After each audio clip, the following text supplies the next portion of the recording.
Hi friends, welcome back to Nisha cooking channel. ಇವತ್ತು ನೋಡ್ರಿ friends, ನಾನು ಬ್ರೇಕ್ಫಾಸ್ಟ್ ರೆಸಿಪಿಗೆ ಗರಿಗರಿಯಾದಂಥ ದೋಸೆನ ಹೇಗೆ ಮಾಡೋದಂತ ತೋರಿಸ್ತಾ ಇದ್ದೀನಿ ನೋಡಿ. ತುಂಬ ಚೆನ್ನಾಗಿ ಬಂದಿದೆ ದೋಸೆ.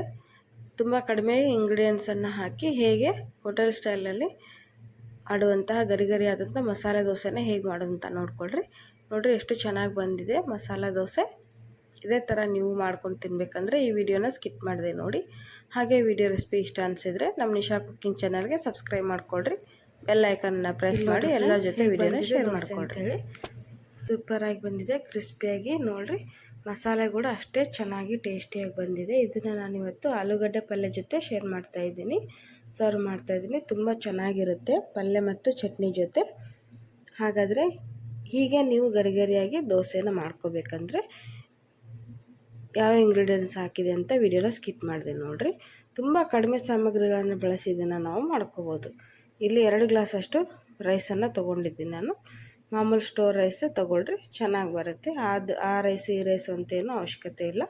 ಇದಕ್ಕೆ ಒಂದು ಅರ್ಧ ಸ್ಪೂನಷ್ಟು ಮೆಂತ್ಯಕಾಳನ್ನು ಹಾಕಿ, ಮೆಂತ್ಯಕಾಳು ಹಾಕೋದ್ರಿಂದ ಟೇಸ್ಟು ಚೆನ್ನಾಗಿ ಬರುತ್ತೆ ಮತ್ತು ಅದರ ಘಮ ಕೂಡ ಸೂಪರಾಗಿ ಬರುತ್ತೆ ದೋಸೆಗೆ.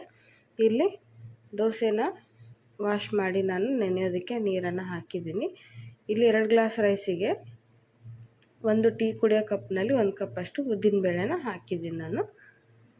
ಎರಡನ್ನೂ ಈಗ 4ರಿಂದ 5 ತಾಸು ನೆನೆಸಿಡೋಣ. ಒಂದು 5 ತಾಸು ನೆನೆದ್ಬಿಟ್ರೆ ಹಿಟ್ಟು ಚೆನ್ನಾಗಿ ಸಾಫ್ಟಾಗಿ ಬರುತ್ತೆ. ಈಗ ನೀರು ಬಸ್ತು ತೊಗೊಂಡಿದ್ದೀನಿ. ಉದ್ದಿನಬೇಳೆ ಮತ್ತು ಅಕ್ಕಿನ ನೈಸಾಗಿ ಗ್ರೈಂಡ್ ಮಾಡ್ಕೊಂಬರೋಣ. ಇವಾಗ ನೈಸಾಗಿ ಗ್ರೈಂಡ್ ಮಾಡ್ಕೊಳ್ರಿ. ರವೆ ಥರ ಇರಬಾರ್ದು ಹಿಟ್ಟು, ಹಾಗಿದ್ರೆ ದೋಸೆ ಚೆನ್ನಾಗಿ ಬರೋಂಗಿಲ್ಲ. ಈಗ ನೋಡಿರಿ, ಈ ಥರ ನೈಸಾಗಿ ಬ್ಯಾಟರನ್ನು ರೆಡಿ ಮಾಡಿಕೊಳ್ರಿ. ಇವಾಗ ಇದಕ್ಕೆ ನಾನು ಇನ್ನೊಂದು ಐಟಮ್ಸ್ ಏನು ಹಾಕ್ತಾಯಿದ್ದೀನಿ ಅಂದರೆ ರೈಸನ್ನು ಹಾಕ್ತಾಯಿದ್ದೀನಿ. ಬಾಯ್ಲ್ಡ್ ರೈಸನ್ನು 1 ಕಪ್ಪಷ್ಟು ಹಾಕ್ಕೊಳ್ರಿ. ಈ ರೈಸ್ ಹಾಕೋದ್ರಿಂದ ದೋಸೆ ಚೆನ್ನಾಗಿ ಬರುತ್ತೆ ಸಾಫ್ಟಾಗಿ. ಇದನ್ನು ಸಹಿತ ನೈಸಾಗಿ ರುಬ್ಕೊಂಬಂದ್ಬಿಟ್ಟು, ಈಗಾಗಲೇ ನಾವು ರುಬ್ಬಿಟ್ಟಂಥ ಅಕ್ಕಿ ಹಿಟ್ಟಿಗೆ ಇದನ್ನು ಸಹಿತ ಹಾಕಿ ಚೆನ್ನಾಗಿ ಮಿಕ್ಸ್ ಮಾಡಿ ಇದನ್ನು ರಾತ್ರಿ ಇಡೀ ನೆನೆಯೋಕೆ ಇಟ್ಬಿಡಿ. ಒಂದು 8 ತಾಸಾದರೂ ಹಿಟ್ಟು ಚೆನ್ನಾಗಿ ನೆನಿಬೇಕು. ಅನ್ನ ರುಬ್ಬಿದಂಥ ಮಿಶ್ರಣ ಚೆನ್ನಾಗಿ ಹಿಟ್ಟಿಗೆ ಹೊಂದೋ ಥರ ಮಿಕ್ಸ್ ಮಾಡಿರಿ. ಈಗ ಇದನ್ನು ರಾತ್ರಿ ಇಡೀ ನೆನೆಸಿದ ಮೇಲೆ ಬೆಳಗ್ಗೆ ನಾವು ನಮಗೆ ಎಷ್ಟು ಟಿಫನಿಗೆ ಬೇಕೋ ಅಷ್ಟು ಹಿಟ್ಟನ್ನು ತೆಗೆದು ಇಟ್ಕೊಂಡ್ಬಿಟ್ಟು ಇದಕ್ಕೆ ಇವಾಗ ರುಚಿಗೆ ತಕ್ಕಷ್ಟು ಉಪ್ಪನ್ನು ಹಾಕಿ, ಈಗ ನೋಡಿರಿ ಇದಕ್ಕೆ ಅರ್ಧ ಸ್ಪೂನಷ್ಟು ನಾನು ಸಕ್ಕರೆನ ಹಾಕ್ತಾಯಿದ್ದೀನಿ.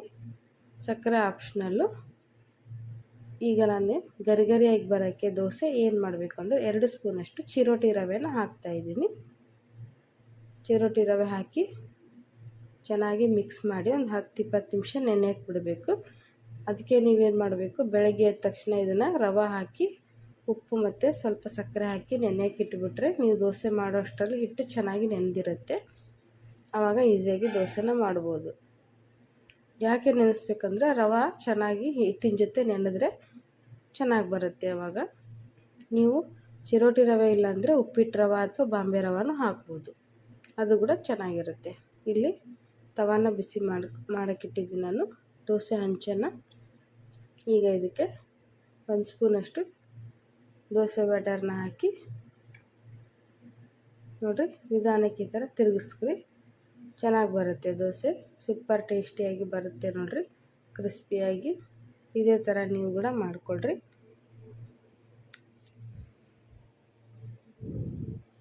ನಾನು ಹೇಳಿದಂಥ ಟಿಪ್ಸನ್ನು ಫಾಲೋ ಮಾಡಿದರೆ ದೋಸೆ ಸೂಪರಾಗಿ ಬರುತ್ತೆ. ಇದಕ್ಕೆ ನಾನು ಪುಟಾಣಿ ಚಟ್ನಿ ಪುಡಿನ ಹಾಕ್ತಾಯಿದ್ದೀನಿ.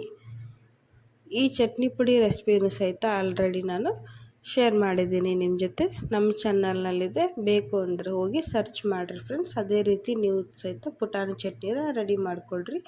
ಇಲ್ಲಿ ನಾನು ಒಂದು 2 ಸ್ಪೂನಷ್ಟು ತುಪ್ಪನ ಹಾಕ್ತಾಯಿದ್ದೀನಿ. ಯಾಕಂದರೆ ನಾನು ಗೀ ಮಸಾಲ ದೋಸೆನ ಮಾಡ್ತಾ ಇರೋದ್ರಿಂದ 1-2 ಸ್ಪೂನಷ್ಟು ತುಪ್ಪನ ಹಾಕಿದ್ದೀನಿ ನಾನು. ನೀವು ಎಣ್ಣೆ ಬೇಕಂದರೆ ಎಣ್ಣೆನೂ ಹಾಕ್ಬೋದು. ಈಗ ಇದನ್ನು 1-2 ನಿಮಿಷ ಚೆನ್ನಾಗಿ ರೋಸ್ಟ್ ಆಗೋಕ್ಕೆ ಬಿಟ್ಬಿಡೋಣ. ಮಸಾಲೆ ಜೊತೆ ತುಪ್ಪ ಚೆನ್ನಾಗಿ ಫ್ರೈ ಆದರೆ ದೋಸೆಗೆ ಒಳ್ಳೆ ಟೇಸ್ಟ್ ಬರುತ್ತೆ. ಇವಾಗ ನೋಡಿರಿ ಮೇಲ್ಗಡೆಯಿಂದ ನಿಮಗೆ ಕಾಣಿಸ್ತಾ ಇದೆ ಬ್ರೌನ್ ಕಲರ್ ಆಗಿ, ಅಂದರೆ ಗೋಲ್ಡನ್ ಬ್ರೌನ್ ಬೆಂದಿರೋದು ಕಾಣಿಸ್ತಾ ಇದೆ ನಿಮಗೆ.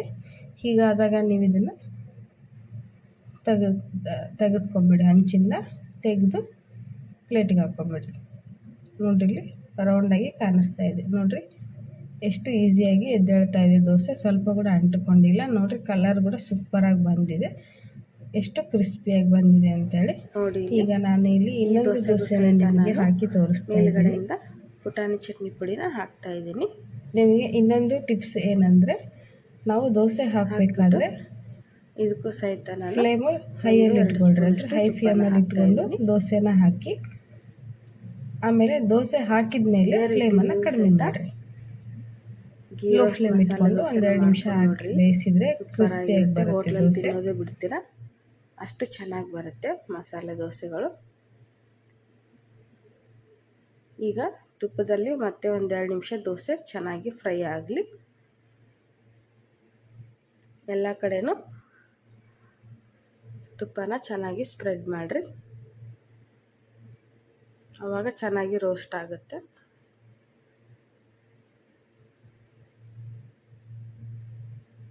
ಈ ಥರ ರೋಸ್ಟ್ ಮಾಡೋದ್ರಿಂದ ಟೇಸ್ಟ್ ಚೆನ್ನಾಗಿ ಬರುತ್ತೆ ನೋಡಿರಿ. ಈಗ ಈ ದೋಸೆ ಕೂಡ ರೆಡಿಯಾಗಿದೆ. ಇದನ್ನು ನಾವು ತೆಗೆದುಬಿಟ್ಟು ಪ್ಲೇಟಿಗೆ ಹಾಕಿ ಸರ್ವ್ ಮಾಡೋಣ.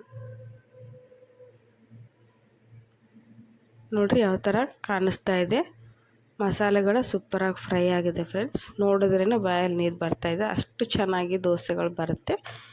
ನೀವು ನಾನು ಹೇಳ್ದಂಗೆ ಟಿಪ್ಸನ್ನು ಫಾಲೋ ಮಾಡಿ ದೋಸೆಗಳನ್ನು ಮಾಡ್ಕೊಂಡು ನೋಡಿರಿ ಹೇಗೆ ಬಂತು ಅಂತ ತಿಳಿಸಿ. ಈ ವಿಡಿಯೋ ನಿಮಗೆ ಖಂಡಿತ ಇಷ್ಟ ಆಗುತ್ತೆ ಅಂದ್ಕೊಂಡಿದ್ದೀನಿ. ನಾನು ಹೇಳ್ದಂಗೆ ಇಷ್ಟ ಅನಿಸಿದ್ರೆ ಚಾನಲ್ಗೊಂದು ಸಬ್ಸ್ಕ್ರೈಬ್ ಮಾಡಿಕೊಳ್ರಿ, ಎಲ್ಲರ ಜೊತೆ ಇದನ್ನು ಶೇರ್ ಮಾಡಿಕೊಳ್ರಿ, ಲೈಕ್ಸ್ ಮಾಡಿರಿ. ಇಲ್ಲಿ ನಾನು ಆಲೂಗಡ್ಡೆ ಪಲ್ಯ ಜೊತೆ ದೋಸೆನ ಸರ್ವ್ ಮಾಡ್ತಾಯಿದ್ದೀನಿ. ನೋಡ್ತಾ ಇರ್ಬೋದು ಹೇಗೆ ಕಾಣಿಸ್ತಾ ಇದೆ ಅಂಥೇಳಿ. ಸೂಪರ್